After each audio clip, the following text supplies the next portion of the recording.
Haddad, Manuela, eu tô com ele. Bom, o Haddad ainda recebe apoio de pessoas que estão ali ao redor dele. E a tradicional ligação vai acontecer ou não? Talvez ele fale nessa manifestação dele, pode ser que já tenha até ligado, porque normalmente isso é quase que uma tradição, um ritual, o candidato derrotado, em geral, telefona para o candidato vitorioso. Então pode ser que Haddad fale ao se manifestar com jornalistas, onde ele reuniu apoiadores, ele pode então falar sobre isso. Agora sim, parece que ele vai conseguir começar a falar. Partidos presentes. Vamos só melhorar aqui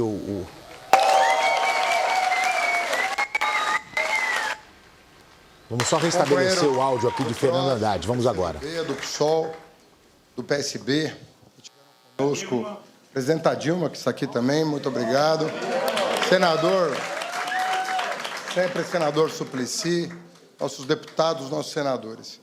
Eu, em primeiro lugar, eu gostaria,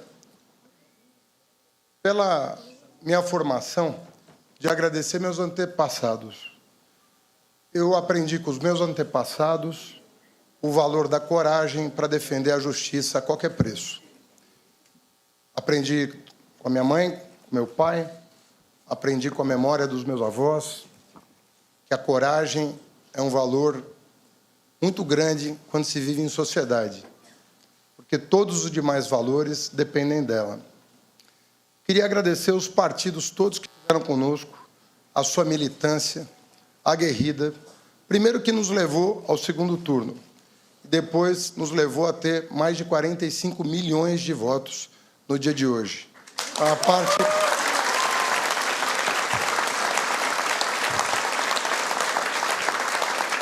Uma parte expressiva do povo brasileiro que precisa ser respeitada nesse momento. Diverge da maioria, tem um outro projeto de Brasil na cabeça e merece o respeito no dia de hoje. Sei que entre os 45 milhões de eleitores que nos acompanharam até aqui, muita gente não é de partido político, muita gente não é de associação. Sobretudo na última semana, o que nós vimos foi a festa da democracia nas ruas do Brasil. Gente que saiu à rua com um colega, com a esposa, com o marido, com os filhos, e passou a panfletar o país inteiro, ou colocar um banco numa praça, colocar um cartaz no pescoço, e passou a dialogar e reverter o quadro que se anunciava na primeira semana do segundo turno. E houve uma reversão muito importante em função da conscientização de uma boa parte de brasileiros sobre o que estava em jogo. E era muita coisa que estava em jogo. Nós vivemos um período já longo, em que as instituições são colocadas à prova a todo instante. A todo instante. A começar de 2016, quando tivemos o afastamento da presidenta Dilma, depois com a prisão injusta do presidente Lula, a cassação do registro da sua candidatura, desrespeitando uma determinação das Nações Unidas, mas nós seguimos de cabeça erguida, seguimos com determinação, seguimos com coragem para levar nossa mensagem aos rincões do país, ao campo e à cidade, às periferias e aos centros, aos estudantes, aos idosos, aos GLBTs, aos homens e mulheres, brancos e negros, católicos, evangélicos, aqueles que pertencem a religiões de matriz afro, aos ateus, a todos os brasileiros. Nós, de forma determinada, fomos a todos os rincões levar a mensagem que vale a pena levar, de que a soberania nacional e a democracia, como nós a entendemos, é um valor que está acima de todos nós. Nós temos uma nação, nós temos que defender daqueles que, de forma desrespeitosa, pretendem usurpar o nosso patrimônio, o patrimônio do povo brasileiro, e entendemos a democracia não apenas do seu ponto de vista formal, embora isso seja muito importante lembrar no Brasil de hoje. São os direitos civis. Bom, Fernando Haddad se pronuncia após a derrota. Temos uma dificuldade com a transmissão do áudio dele. Nesse momento ele fala com todas as emissoras numa transmissão que não é da Record TV, mas é um pool de emissoras. E a gente tem um problema de captação desse áudio nesse pool da transmissão. Vamos tentar continuar ouvindo. Democracia, defender o o pensamento, defender as liberdades desses 45 milhões de brasileiros que nos acompanharam até aqui. Nós temos a responsabilidade de fazer uma oposição colocando os interesses nacionais, o interesse de todo o povo brasileiro, acima de tudo.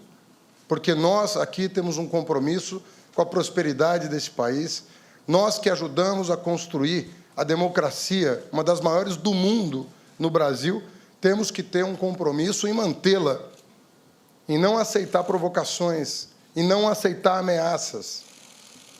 Vocês verão que a nação,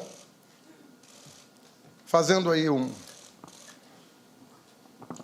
lembrando o nosso hino nacional, verás que um professor não foge à luta.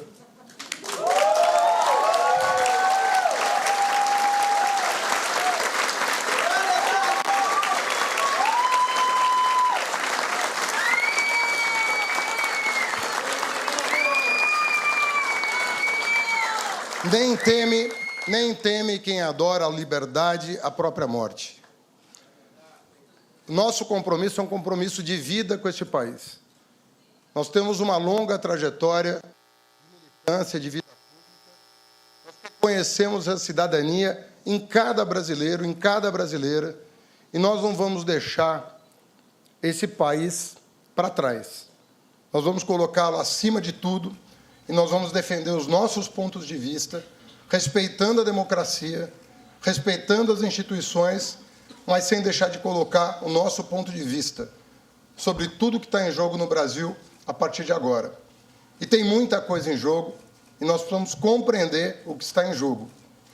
Nós temos que fazer uma profissão de fé, de que nós vamos continuar a nossa caminhada, conversando com as pessoas, nos reconectando com as bases, nos reconectando com os pobres desse país, para retecer um plano, um programa de nação que há de sensibilizar mentes e corações desse país.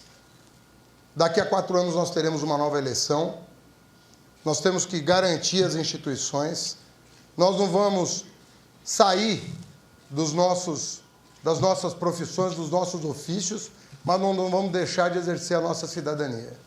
Nós vamos estar o tempo inteiro exercendo essa cidadania e talvez o Brasil nunca tenha precisado mais do exercício da cidadania do que agora. Eu coloco a minha vida à disposição desse país, tenho certeza que falo por milhões de pessoas que colocam o país acima da própria vida, acima do próprio bem-estar, e quero dizer para aqueles que olhando nas ruas desse país, em todas as regiões, eu senti uma angústia e um medo na expressão de muitas pessoas, que às vezes chegavam a soluçar de tanto chorar. Não tenham medo. Nós estaremos aqui. Nós estamos juntos. Curioso? Baixe o Play Plus em playplus.com, na Google Play ou App Store.